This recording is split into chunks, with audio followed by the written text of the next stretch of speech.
सत्ता पाने की खातिर देश का विभाजन तक करवाने वाली कांग्रेस ने अपनी सत्ता की भूख मिटाने के लिए न जाने कितनी बार लोकतंत्र का कत्ल किया है।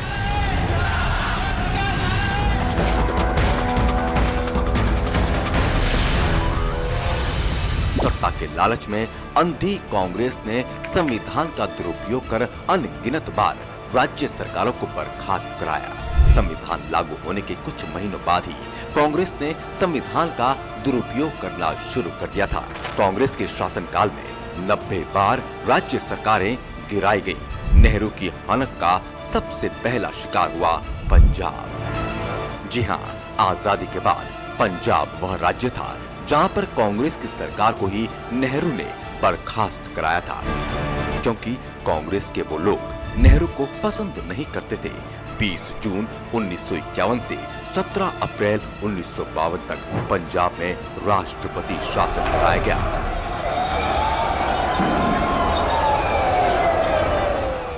नेहरू ने इसके अलावा केरल में भी अपनी हनक दिखाई। साल 1957 में केरल में पहली बार EMS नंबूद्रिपाद के नेतृत्व में कम्युनिस्ट पार्टी की सरकार चुनी गई।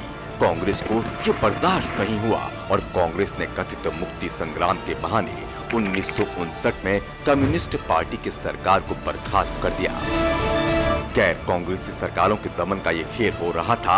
जवाहरलाल नेहरू के नेतृत्व में नेहरू ने अपने शासन में 7 बार राष्ट्रपति शासन लगाकर अपने हितों को पूरा किया। लोकतांत्रिक मूल्यों का कत्ल कैसे किया जाता है, ये इंदिरा गांधी को अपने पिता से विरासत में मिला। विरासत में मिली शिक्षा में इंदिरा गांधी इतनी पारंगत हो गई कि उन्होंने चुनी हुई सरकार गिराने के सारे रिकॉर्ड तोड़ दिए। लोकतांत्रिक मूल्यों का कत्ल करने में उन्हें महारत हासिल थी। इंदिरा गांधी ने अपने शासनकाल में 50 बार चुनी हुई सरकारें गिराई और देश में आपातकाल लगाया। राष्ट्रपति जी ने आपातकाल की घोषणा की है। इससे आतंकित होने का कोई कारण नहीं है। आपातकाल के उस काले दौर में देश की आत्मा पर हमला हुआ। एक ही झटके में लाखों लोगों और राजनीतिक विरोधियों को जेल में भर दिया गया। रातों रात मीडिया का गला घोंटने के लिए अखबारों के दफ्तरों की बिजली काट दी गई। 26 जून 1975 को देश में आपातकाल लगा दिया गया। 21 मार्च 1977 तक नागरिकों के अधिकार छीन लिए गए। सत्ता के खिलाफ बोलने वालों को गिरफ्तार किया गया। चुनावों को टाल दिया गया और प्रेस पर कठोर सेंसर लगा दिया गया।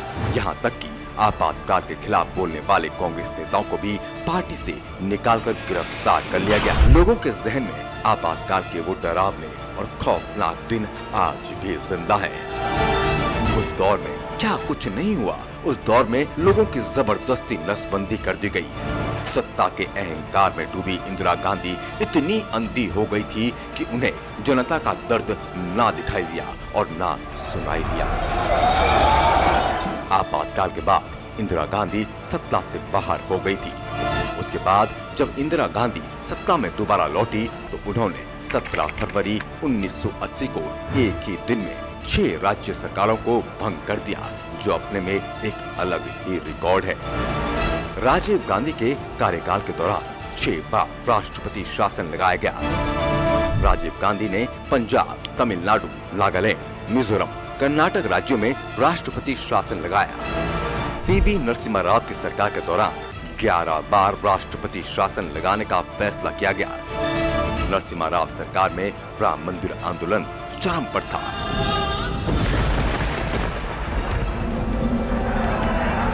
और कांग्रेस को राम मंदिर आंदोलन से परेशानी थी। लेकिन यूपी में बीजेपी सरकार होने की वजह से कांग्रेस आंदोलन पर रोक नहीं लगा पा रही थी।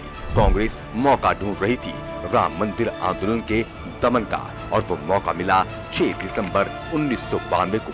कार सेवकों ने अयोध्या में बाबरी मस्जिद का विवादित ढांचा गिरा दिया और कांग्रेस की नरसिम्हा राव सरकार ने सिर्फ यूपी सरकार पर एक्शन नहीं लिया, बल्कि एक साथ 4 राज्यों की भाजपा सरकारों को बर्खास्त कर दिया, जिसमें उत्तर प्रदेश की कल्याण सिंह सरकार, हिमाचल प्रदेश की शांता कुमार, राजस्थान की भैरव सिंह शेखावत और मध्य प्रदेश की सुंदर लाल पटवा की सरकार को बर्खास्त करके राष्ट्रपति शासन लागू कर दिया।